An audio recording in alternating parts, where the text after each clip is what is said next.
Mon frère ivoirien, ma soeur ivoirienne, j'aimerais te poser une question ce soir. On est aujourd'hui le 7 février 2026.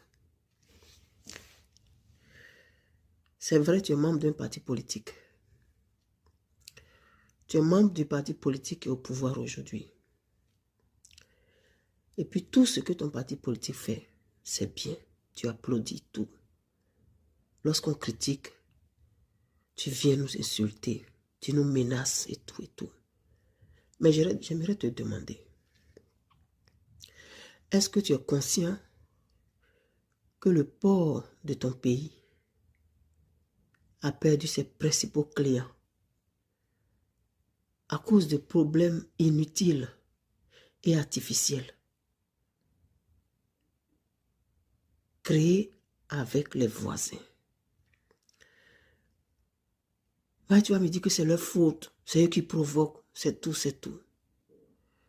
Un père de famille, son rôle c'est de veiller sur la famille justement. Son rôle c'est de veiller sur la sécurité de ses enfants.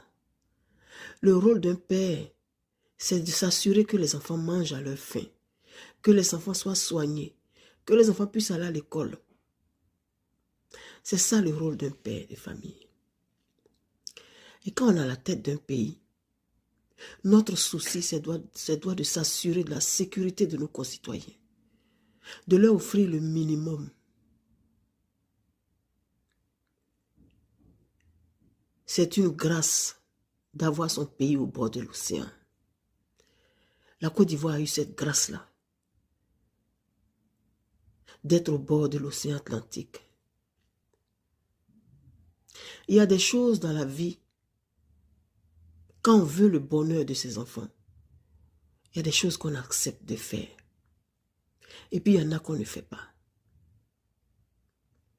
Aujourd'hui, ces pays enclavés-là, enclavés parce qu'ils n'ont pas accès à la mer. Le Mali, le Burkina Faso, le Niger, sont des pays qui n'ont pas accès à la mer. Nous avons eu cette chance. Mais en plus d'avoir cette chance-là, nous nous sommes dotés d'instruments pour pouvoir rentabiliser le port, pour pouvoir rentabiliser l'océan que nous avons reçu gratuitement. Aujourd'hui, le port d'Abidjan, là, c'est qui ses clients? Est-ce que vous vous rendez compte même du danger dans lequel on s'engage